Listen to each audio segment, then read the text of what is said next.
Good morning and happy Saturday from Mahia, New Zealand, where our Electron rocket is ready on the pad at Rocket Lab's Launch Complex 1 as we count down to its 11:01 a.m. local time liftoff for today's mission. On board Electron today is our return customer Kinéis as we prepare to launch the second of multiple launches for them to deploy their Internet of Things constellation to space. My name is Prachi Saknani, and with me is Andrew Haig, and together we are live from Mission Control Center in Auckland, New Zealand for our 53rd Electron launch. Well, thanks, Prachi. It's great to be back on the pad with Electron again so quickly after we stood down from our launch attempt earlier this week. Now, a ground system sensor triggered Electron's flight computer to safely halt the mission right on T0 for that last attempt. But with Electron, the launch pad, and Kinéis' payload all healthy and ready for another launch attempt, we're back on the pad and ready to try again today with greens across the board so far for our pre-launch operations. Coming up shortly will be the go, no-go poll run by our launch director to check with each of the operators that their system is prepared and ready to continue the countdown to liftoff. We have operators, as you can see, in our Range Control Center and in our Mission Control Center on your screen. The go, no-go poll is scheduled to start at T-minus 12 minutes, so only with a few seconds left on the clock. Let's listen in to the audio channels for the update.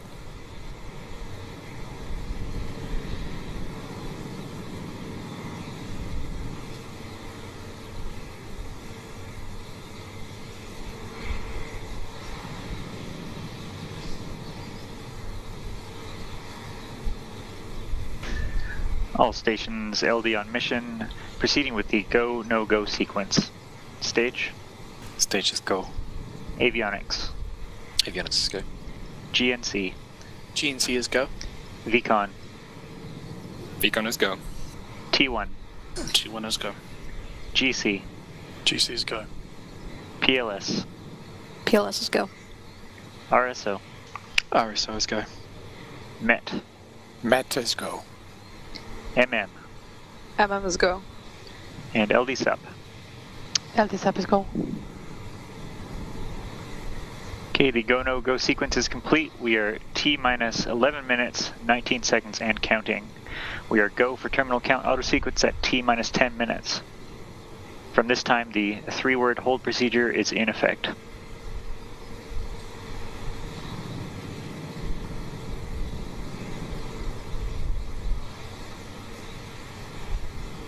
So good news there from today's launch operators. We're cleared to move forward with the final pre-launch operations. Today's mission requires an instantaneous launch for the satellites in order for them to be in the correct orbital parameters for the constellation they're joining. And that T0 is set for 23:01 UTC, which is 11:01 a.m. local time for today's liftoff. In just 10 minutes and 35 seconds, Electron will be sending the Kinéis-killed the RadIOT Star mission to low Earth orbit for Kinéis, an international space-based solutions provider to improve global Internet of Things connectivity. This is our 53rd Electron launch overall, but our second for Kinéis this year, just 3 months after we launched them for the first time from Launch Complex 1. That mission launched our 50th Electron rocket, with the first 5 satellites of their new IoT constellation successfully deployed to their new home at 635 kilometers above Earth, just 66 minutes after liftoff. Now we'll be launching 5 missions overall with 5 satellites on board each time. And each launch is tailored specifically to Kinéis' mission requirements. That includes instantaneous launch windows, like for today's mission, but also a precise payload deployment, first with a single satellite and then in pairs to build out the constellation exactly as Kinéis needs it. Now let's hear more from the team at Kinéis. Kinéis is a French company based in Toulouse. We are a satellite operator and a global connectivity provider dedicated to the Internet of Things. Mountains, ocean, deserts. 85% of our planet has no network coverage. In 2020, we raised a large amount of 100 million euros to address this global issue. Today, we are following through and will deploy a constellation of 25 nanosatellites that will enable us to connect to a multitude of objects anywhere on the planet in near real time. We are convinced that this transmission of information made possible by satellite connectivity will enable us to respond to crucial challenges for mankind, its activities and its environment. On the environmental front, for example, Kinéis connectivity can detect a fire outbreak in less than 15 minutes, thus considerably reducing the extent of the outbreak and reducing the loss of property and human life. The same goes for monitoring water levels to prevent flooding and use this dwindling resource. The applications are endless, whether for locating, monitoring, or alerting. Since the creation of Kinéis in 2018, our teams have been working with this objective in mind. Our 25 nanosatellites that weigh only 28 kilograms are real technological gems. The retractable UHF antenna, for example, can hear a bird sing within a rock concert 650 kilometers from the Earth. We fitted them with thrusters to ensure they stay on track for their mission. Some even carry children's drawings. That's amazing. At the same time, we have deployed many ground stations worldwide and have a sovereign infrastructure to guarantee data transmission to our clients. Today, Rocket Lab is preparing to launch a new cluster of 5 satellites, marking yet another significant step forward in our mission. With 5 satellites already in orbit at 650 kilometers, each launch reinforces our ability to connect with the rest of the world and address the challenges essential for people, their activities, and their environment. We can't wait to take this next step.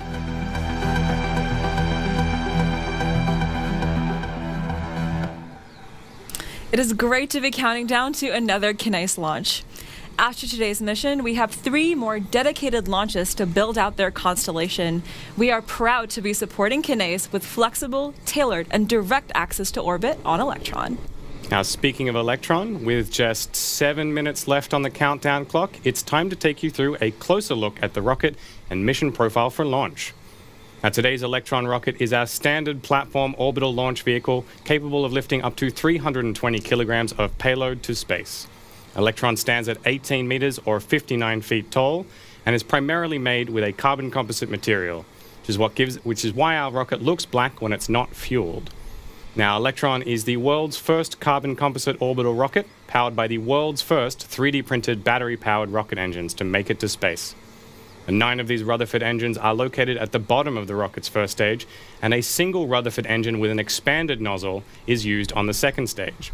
Now, all of the Rutherford engines across the rocket use batteries to power their turbopumps, and Electron performs a unique launch maneuver called a battery hot swap that happens part-way through the mission to replace the second stage engines' used-up batteries for new ones.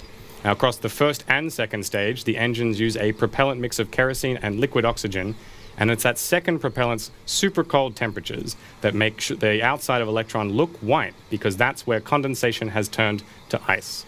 Now, without the propellants, Electron weighs in at just over 1,000 kilograms, but when the rocket is fully fueled, Electron weighs 13,000 kilograms. At the top of the rocket within its fairing is where you'll find today's payloads of 5 satellites for Kinéis. As you can see, they're attached to the kick stage platform, from which they'll be deployed once they reach their destination. So, for today's mission, we are headed on a 643-kilometer orbit on a southern trajectory from Launch Complex 1. 2 seconds before T0, Electron's 9 Rutherford engines will ignite for liftoff, and the pad's hold-down mechanisms will be released, allowing Electron to travel upward for a short while before curving its path to continue its climb, but more horizontally. The rocket speed will continue to increase until it reaches max Q, or maximum aerodynamic pressure, just under 2 minutes from liftoff. Once it clears that first milestone, the next step in Electron's journey will be MECO. This main engine cutoff is when the first stage from the rocket shuts down and separates from the second, before the single Rutherford engine on stage 2 lights up to continue the mission to orbit. We'll have a repeat of that separation for stage 2 and the kick stage about 7 minutes later, and the kick stage will finish the mission by delivering Kinéis satellites to orbit. Once that's done, we'll also have the kick stage perform a perigee lowering burn that will help reduce these stages' orbital lifetime as part of our effort to keep space sustainable. All right, so there's just 4 minutes 20 seconds remaining in the count to liftoff for Kinéis killed the RadIOT star. At T-minus 2 minutes, Electron's flight computer will take over the countdown and autonomously run through its final operations. A liquid oxygen will continue to flow into Electron all the way up to T-minus 1 minute and 30 seconds. That's right, and after that, we'll hear confirmation that Electron's first and second stages are fully pressurized and ready for launch. And then it's over to our launch director, Michael Pearson, for the iconic 10-second countdown. For now, let's send it to Mission Control so they can send it to space, and we'll check back in with you after liftoff.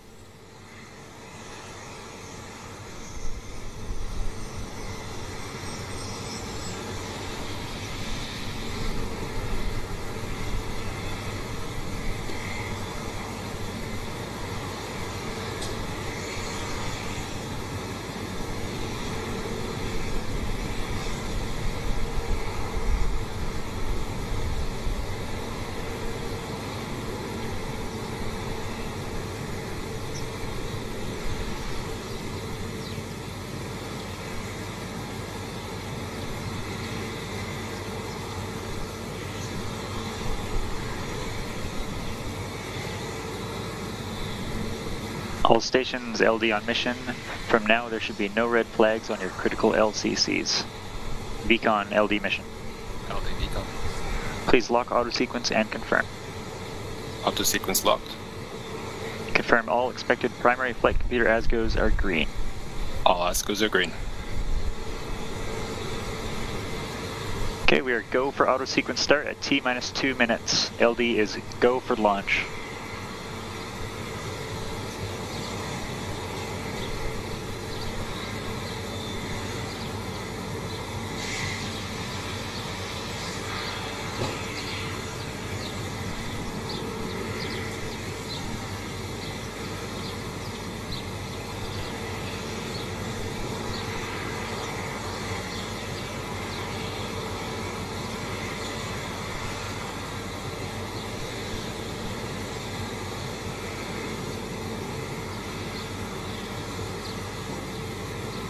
The vehicle is fully on internal power, AFTS is green and enabled for flight.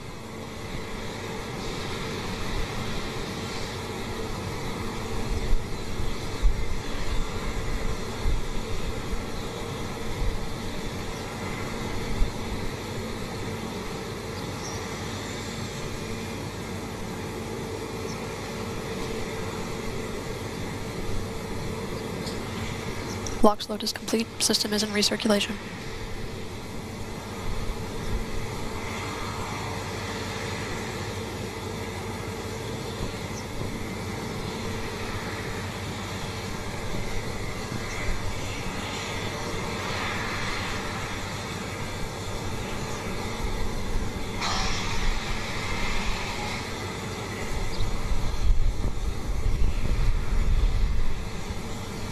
Anti-geysering is disabled.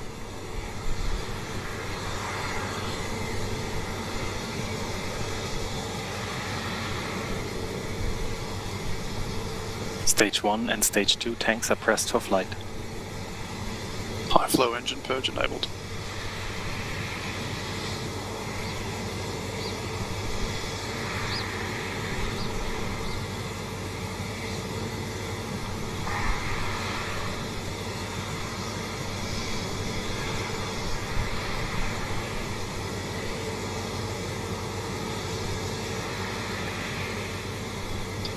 T-minus 20 seconds and counting.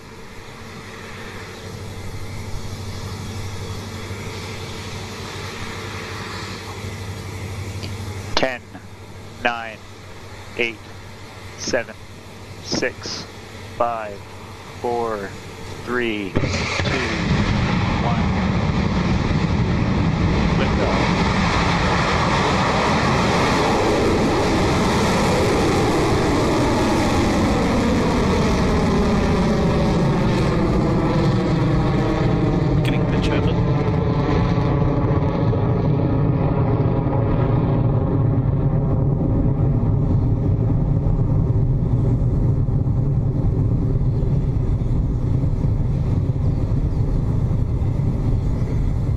Stage 1 propulsion nominal.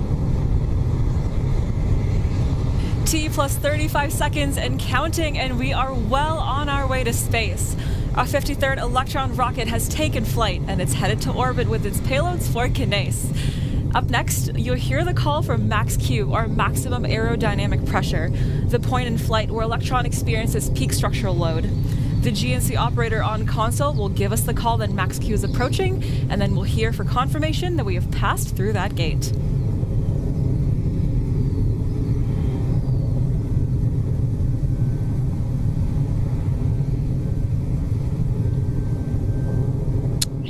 discharge is nominal. Cleared max Q. And there we have it. Confirmation Electron has passed through max Q. We are now at 19 kilometers altitude and traveling over 2,700 kilometers an hour. And next up, we have 3 key events: main engine cutoff, or MECO, stage separation, and stage 2 engine ignition. MECO is when all 9 Rutherford engines shut down to prepare for the next phase in flight. And after those engines shut down, Electron's first and second stages separate. Then finally, the vacuum-optimized Rutherford engine on Electron's second stage ignites to propel the mission through to an elliptical transfer orbit. Those 3 events all take place in a quick succession over just a few seconds, so let's listen in for those calls.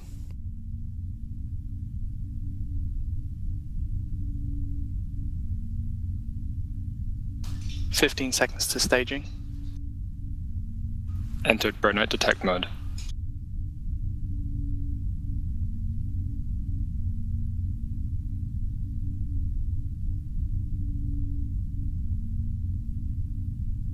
MECO confirmed.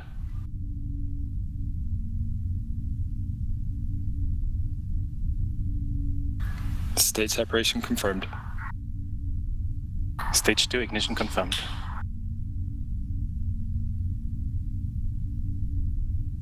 We are now T plus 2 minutes and 45 seconds into the mission, and as you've just heard, Electron has had a successful MECO, stage SEP, and second stage ignition. Stage 2 guidance. Telemetry data shows that Electron is now moving at over 8,200 kilometers per hour and has just passed 100 kilometers above Earth.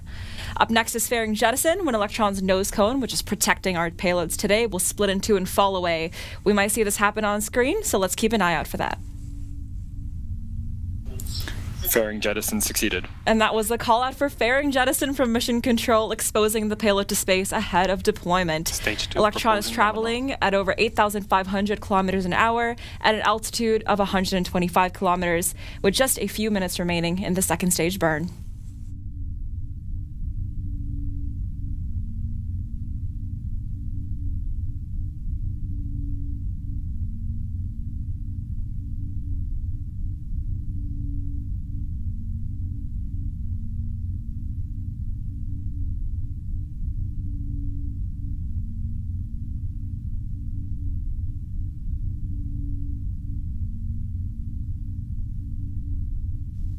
Now, if you take a look at the graph on the right-hand side of your screen, then you can see Electron's current trajectory compared with our expected trajectory. And we like those 2 lines to be as close as possible, and that's what helps Electron's precise payload insertion accuracy.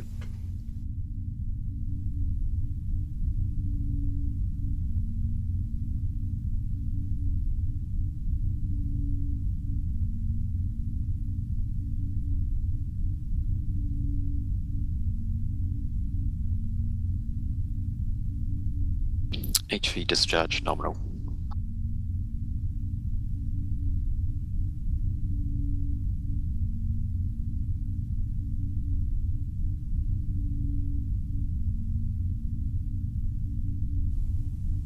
Some of you may be wondering how IoT satellites impact your daily lives. These satellites connect devices globally, even in areas without regular internet. In day-to-day life, this means you can track deliveries worldwide and carry out credit card transactions, even if you're stranded in the middle of the South Island of New Zealand. They also support things like your smart home assistant or fitness watch, allowing them to stay connected anywhere for real-time updates or alerts.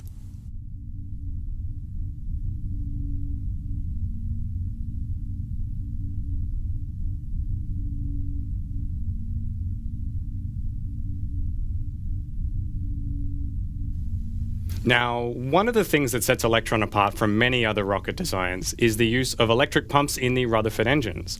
And those pumps are powered by batteries, which deplete in power throughout the flight. Once we use up all the available energy in one set, we'll switch to a fresh battery to complete the mission all the way through to orbit. And that maneuver is referred to as the battery hot swap. Now, after the first set is depleted, Electron won't need those batteries for the remainder of the journey, so we jettison the depleted batteries to save mass in the final stages of flight. That's coming up soon, so keep an eye on your screen and see if you can see the shiny silver batteries eject and fall away. HV discharge nominal, approaching hot swap.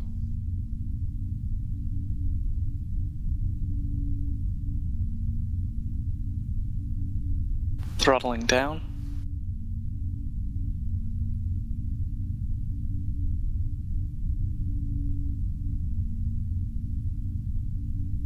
Battery jettison confirmed. And that was the call for battery hot swap on the second stage, confirmed as successful by mission Hot swap control across successful. the nets. Up next is the final stage of stage 2 flight, including SECO, or second engine cutoff, followed by kick stage separation.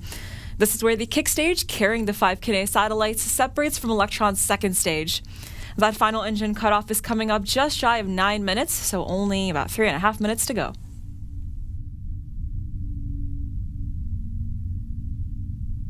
Stage 2 Yes, propulsion saved. holding nominal.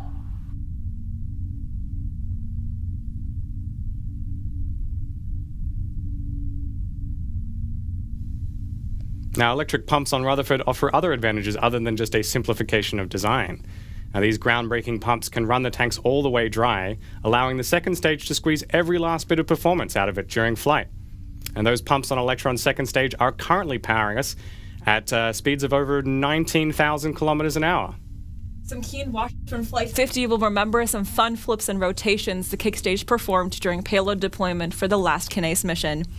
The kick stage's reaction control thrusters achieved this by expelling precise amounts of cold pressurized gas through small thrusters to rotate the kick stage and control its orientation and position in space. It's this system that's responsible for our industry-leading deployment precision.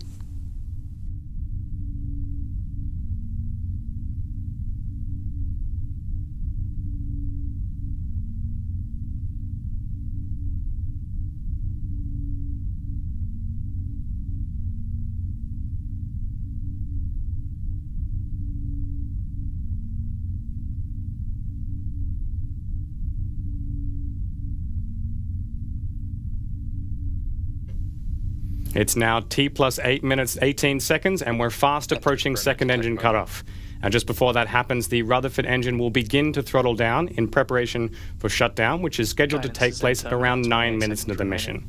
So let's listen in and wait for that confirmation.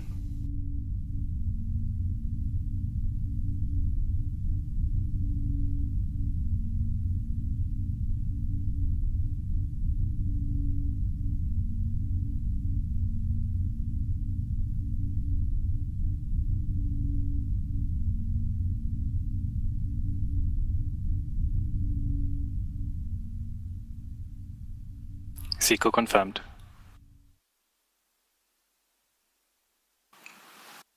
Stage 3 separation confirmed. Nominal transfer Great news orbit there from achieved. Mission Control. The second stage engine has shut down and the kick stage has separated and is about to enter a coast phase for around 45 minutes. At the end of that coast, the Curie engine on the kick stage will ignite 2 times to complete some final positioning maneuvers. The first will circularize our orbit to 643 kilometers, and the second will slightly lower our perigee at the customer's request. Now, around a minute after the completion of that final burn, the Kinéis satellites will be deployed in sequence. First, a single satellite will be deployed off the top of the kick stage, followed by the remaining 4 satellites deployed in pairs from opposing sides. Now, payload deployment is scheduled to take place just 55 minutes from now, so we're going to take a short break while the kick stage coasts around to the opposite side of the planet. We'll see you back here soon.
Welcome back to the launch of Kinéis killed the RadIOT star, our 53rd Electron launch.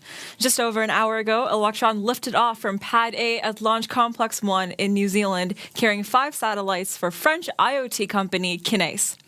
The satellites are now just minutes away from being deployed to their final positions in space. The Kickstage's Curie engine is performing 2 burns today, and while we were on our break, we've already had our first ignition and cutoff. This Curie burn lasted about 2.5 minutes to round out our orbit from its 643-kilometer apogee. We've mentioned Curie a few times this launch, and we've talked about our small but mighty engine prior to liftoff. But just how small is it? Well, check it out here. Now, named after physicist Marie Curie, this extremely small engine is capable of some very big maneuvers. We've flown this engine on all but our first mission, and it allows us to raise and lower our orbits, perform plane changes on orbit, and it's responsible for our pinpoint payload deployment accuracy. Now, this version we have here is the Curie Mark III, and it's not just used on Electron's kick stage. This engine is used on a lot of our spacecraft missions as well. The Mark III engine used here is in the satellites that we're building for Varda's in-space pharmaceutical manufacturing, and we flew a variant of this engine to the moon back in 2022 as part of the Capstone mission for NASA. With only a few more milestones left in this mission, the second Curie burn comes next, lasting just 8 seconds. This is a slight orbit adjustment specific to our customer's mission before the deployment sequence begins. The satellites will deploy approximately 45 seconds apart, starting with the forwardmost satellite.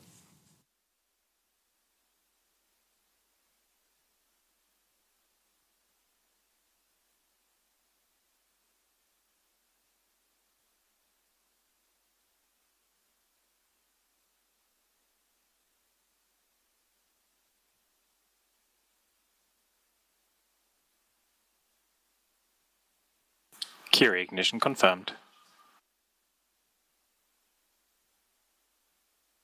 Curie engine cutoff confirmed. Great news there to have Curie engine shutdown confirmed by mission control for the kick stage. Now up next is our last mission milestone, the payload deployment for the next 5 satellites for Kinéis' constellation. Each Kinéis satellite is a 16U platform weighing about 30 kilograms or 66 pounds.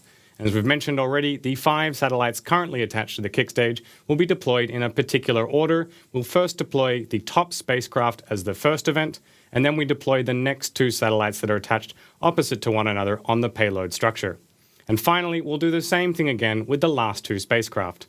Between deployments, the kick stage does some neat gymnastics thanks to our reaction control thrusters, so keep an eye over on the animation for that, and over now to mission Nominal control. final orbit.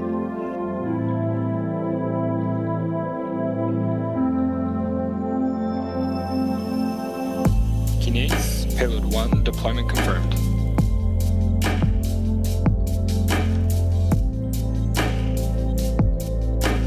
And there it is, deployment of Kinéis 1, the first satellite on this mission, is now on orbit.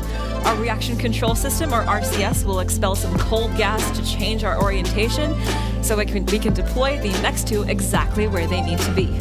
That'll be Kinéis 2 and 4, followed by Kinéis 3 and 5.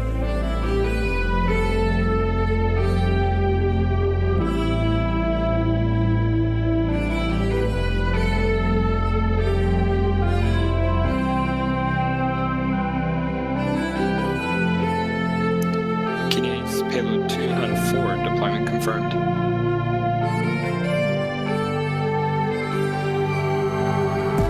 Stellar news there from Mission Control. Kinéis 2 and 4 have been deployed and are now on orbit. Now one more Olympic level flip for the kick stage and then final deployment for this mission. Kinéis satellites 3 and 5 up next.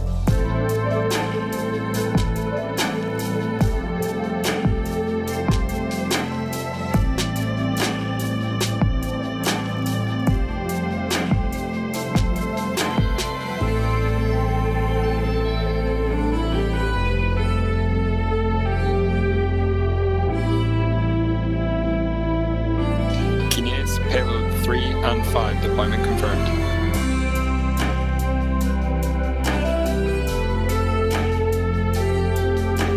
And there we have it. The final two Kinéis satellites, 3 and 5, are now deployed. Mission success for Kinéis kills the RadIOT star. Welcome back to orbit for our customers. Electron has added another 5 satellites to space for the Kinéis constellation. We have another 15 satellites to go across 3 more Electron missions to complete the build-out of Kinéis' constellation, and we cannot wait. And we'll be back again in no time with the next Electron on the pad, so stay tuned to our social media channels for mission updates on the next launch. For now, though, we'll wrap up today's broadcast and see you back here soon. Thanks for joining us. This is Rocket Lab Mission Control, signing off.